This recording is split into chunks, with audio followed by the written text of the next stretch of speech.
Hidup itu sifat dasarnya penuh dengan ketidakpastian. Dan itu adalah hal yang normal ketika kita bahkan tidak mengetahui apa yang akan terjadi dalam hidup kita besok, ataupun seterusnya. Saya adalah seseorang yang cenderung perfeksionis, dan sejak saya menjadi seorang psikolog klinis, saya mencoba untuk bisa mengovercome bagaimana caranya saya bisa menerapkan fleksibilitas dalam ketidakpastian ketika saya menjalani kehidupan sehari-hari. Mungkin dulu kita selalu tahu ada path kehidupan yang mana pada umumnya ketika teman-teman menjalani sekolah dari awal, TK, kemudian lanjut ke SD, lanjut ke SMP, lanjut ke SMA, itu adalah suatu path yang mungkin awam dilakukan hingga akhirnya kita kuliah. Tapi setelah kita menjalani kehidupan, yaitu setelah kita menyelesaikan perkuliahan, ada banyak pertanyaan yang saya tanyakan ke dalam diri saya. What's next? Apa sih yang ingin saya dapatkan selanjutnya? Saya selalu achieve more. Saya selalu guessing kehidupan saya selanjutnya seperti apa. Bahkan, saya mempertanyakan diri saya setelah saya lulus S1. Kira-kira 5 tahun ke depan ini, apa ya yang akan saya jalani? Apakah saya bisa membayangkan kondisi saya 5 tahun ke depan? Sama seperti ketika saya membayangkan hidup saya ketika saya SMA, 3 tahun ke depan pasti saya kuliah. Tapi ada momen di mana saya keep wondering, apa yang akan saya lakukan selanjutnya? Dan dalam bentuk wondering tersebut, dalam bentuk guessingnya, saya selalu mempunyai planning atau hipotesa-hipotesa yang saya buat sendiri. Seperti contohnya yang ada di dalam presentasi ini. Ini adalah salah 2 dari berbagai macam post-it penyemangat saya yang berisi tulisan-tulisan apa yang mau saya lakukan ke depannya. Saya selalu membuat planning, kalau saya nggak bisa sekolah lanjut ke S2, saya berarti mungkin melakukan ini, solo traveling. Tapi kalau ternyata solo traveling itu nggak bisa saya lakukan, saya terus membuat hipotesa lainnya. Misalnya, saya cari sekolah pakai beasiswa dan saya harus lakukan IELTS terlebih dahulu. Kemudian, atau saya mendaftar sekolah di dalam negeri, atau saya mencari pekerjaan dengan karakteristik yang saya inginkan, requirement-nya seperti A, B, C, D, E. Selalu seperti itu. Sampai ketika saya lulus S2, yang mana kehidupan saya pastinya lebih blurry. Karena kita semakin tidak bisa mengetahui apa yang terjadi di masa depan. Akhirnya saya berpikir, oke, saya membuat hipotesa pertama, kalau nggak praktek, ya mungkin saya akan merit, atau mungkin saya, saya selalu guessing. Dan ternyata, dari apa yang selalu saya terapkan selama ini, saya baru menyadari bahwa ternyata saya selalu menggunakan konsep berpikir yaitu must be certain. Semua harus pasti. Ada kalimat emas yang menjadi kesalahan saya dalam berpikir. Saya harus ini, saya harus itu, saya harus punya target ini, harus ikut sesuai dengan apa yang saya inginkan. Tapi ternyata hal tersebut, cara berpikir tersebut mengarahkan saya kepada kondisi di mana saya tidak bisa menerima atau saya tidak punya kapasitas untuk bertoleransi dengan hal-hal yang tentunya tidak pasti. Karena hakikatnya kehidupan itu adalah suatu kondisi yang terus-menerus dinamis dan kita tidak bisa memprediksikan hal-hal yang bahkan di luar kontrol kita. Lalu saya mencari cara, kira-kira apa ya yang mungkin bisa diterapkan oleh teman-teman semua di sini untuk bisa memprediksikan kira-kira Seberapa banyak sih benefitnya kalau kita selalu terus-menerus cari what's next, sampai akhirnya mungkin kita jadi missing dengan hal-hal yang harusnya kita apresiasi. Karena kalau kita terus-menerus wondering apa yang akan terjadi ke depannya, kita tidak bisa mindful atau kita tidak bisa menikmati setiap proses yang kita jalani sehari-hari. Salah satu cara yang saya lakukan adalah dengan mempertimbangkan dua hal yang seperti saya tampilkan. Ketika saya gazing, ketika saya worrying, dan ketika saya terlalu sering berpikir tentang masa depan yang tentunya tidak pasti, saya menerka yang pertama adalah konsekuensi yang paling nyata yang sebetulnya saya inginkan, yaitu untuk bisa memprepare atau mempersiapkan segala sesuatu ke depannya dengan possibility tertentu. Jadi saya cari nih, kemungkinan yang terjadi di masa depan apa ya? Gunanya untuk bisa menurunkan dampak-dampak negatif yang mungkin didapatkan. Itu yang saya lakukan. Tapi ternyata ketika ditimbang kembali, ketika kita terlalu berpikir untuk mencemaskan masa depan yang bahkan belum terjadi gitu ya, over planning, over thinking terhadap masa depan, akhirnya saya menyadari bahwa ada dampak yang mungkin terjadi, yang mungkin kalau dibandingkan jumlah presentasinya lebih besar dibandingkan yang konsekuensi saya bayangkan. Yang kedua, ini adalah ternyata worry itu membangun saya semakin jadi cemas terhadap possibility yang saya buat sendiri di pikiran saya tentang masa depan.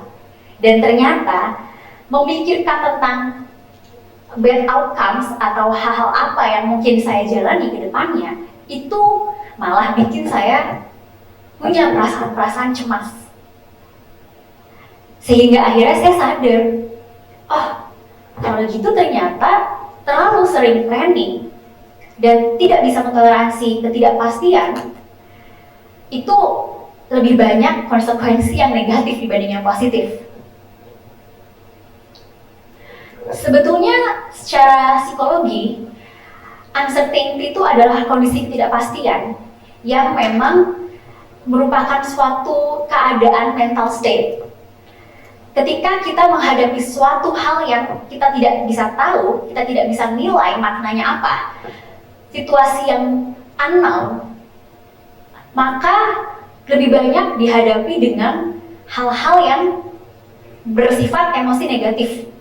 Seperti misalnya hal-hal yang dianggap tidak menyenangkan. Itu adalah suatu definisi dari ketidakpastian. Dan wajar sekali ketika kita merasa tidak pasti, akan ada hal-hal yang dirasakan oleh diri kita karena kita merasa tidak nyaman.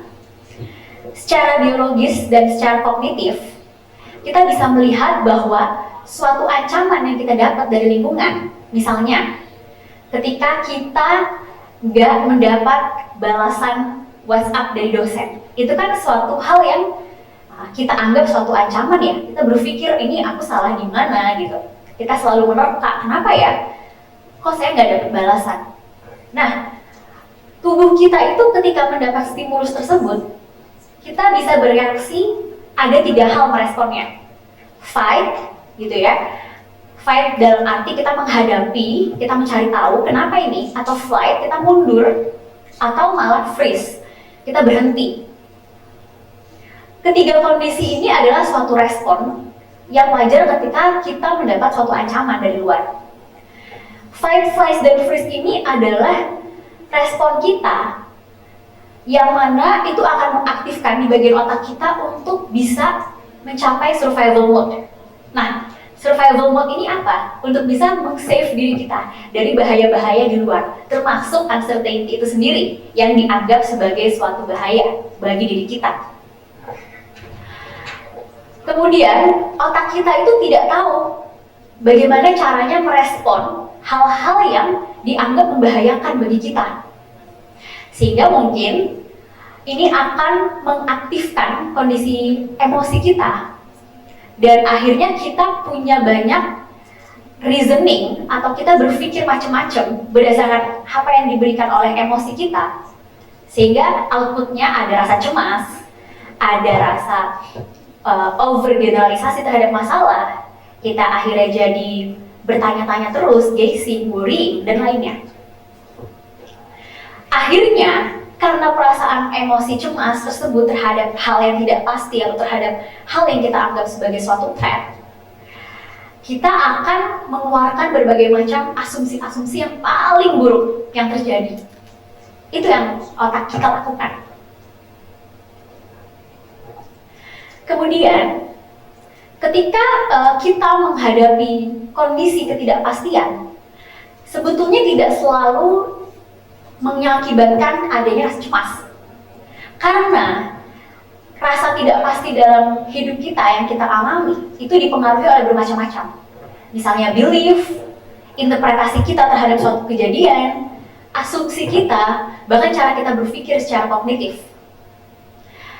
Dan berdasarkan hasil penelitian yang pernah dilakukan sebelumnya, ada kelompok penelitian yang memang meneliti terkait dengan ketakutan orang dalam bekerja kalau dirinya akan di-resign. Ternyata mereka punya rasa cemas yang lebih tinggi dibanding para pekerja atau employee yang sudah resign. Jadi bayangkan, sebenarnya antisipasi dari rasa takut itu yang membuat semakin buruk, dan itu menunjukkan kondisi anxious dan kondisi kesehatan mental yang kurang baik dibandingkan orang-orang yang ternyata udah di PHK duluan atau udah resign duluan gitu. Kemudian, kalau ternyata kita nggak bisa toleran sama hal-hal yang berhubungan dengan ketidakpastian, kita akan selalu mencari certainty atau cari safety behavior, gimana kita merasa aman. Biasanya kita menghindar. Misalnya, kita takut sekali nanti kita kedepannya jadi apa ya, kita diterima di kerjaan mana. Karena ketakutan tersebut yang berlebihan, kita malah memilih untuk akhirnya nggak daftar pekerjaan sama sekali. Jadi kita safety, daripada kita nggak pasti diterima atau enggak, ya udah lebih baik kita pilih safety behavior aja, cari yang aman aja gitu. Hingga akhirnya perilaku yang ditunjukkan itu kita jadi worry. Terus kita mungkin jadi selalu planning yang berlebihan. Kemudian kita juga jadi selalu mencari reassurance, ini bener nggak ya aku daftar kerja terus-menerus atau enggak gitu. Kemudian kita juga bisa menerapkan habit-habit yang ternyata mungkin tidak sehat ketika kita lakukan terus-menerus untuk bisa mengurangi rasa cemas kita. Kalau ternyata kita bisa embrace uncertainty ini, maka kita punya motivasi nih untuk bisa cari experience baru, untuk bisa punya perilaku yang terbuka sama pengalaman tertentu. Oke, saya ambil setiap opportunity. Kita juga jadi punya rasa penasaran untuk mencari, mengeksplor dunia lebih jauh lagi, terlepas bagaimana konsekuensi yang dihadapi ke depannya. Kita juga bersifat spontan dan juga punya keinginan untuk bisa mentoleransi discomfort atau ketidaknyamanan.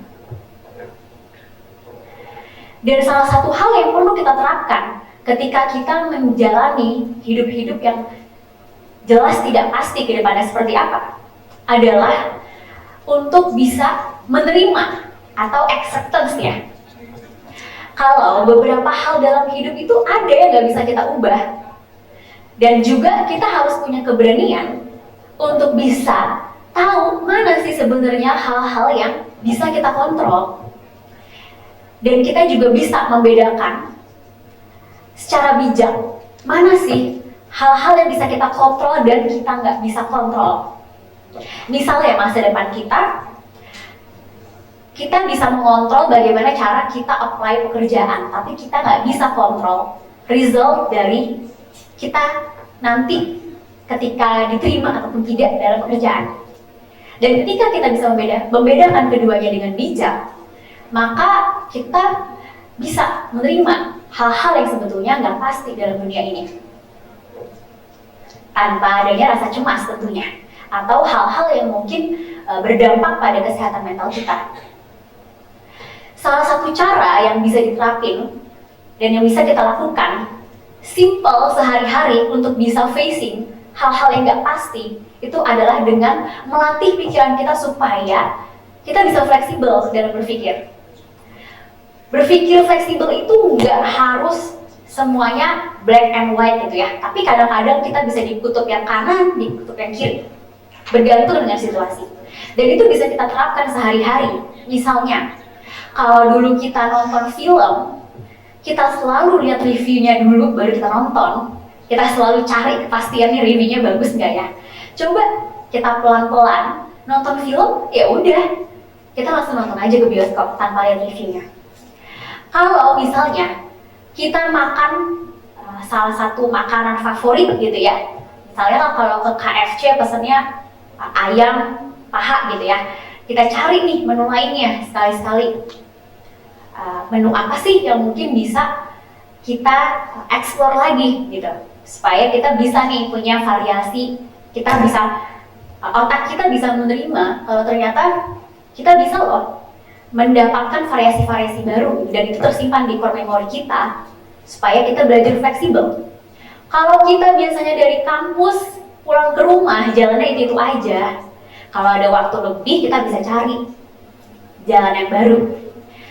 Kalau misalnya kita dengerin lagu genrenya cuma itu, kita sekarang bisa melatih diri kita untuk bisa cari genre yang lain.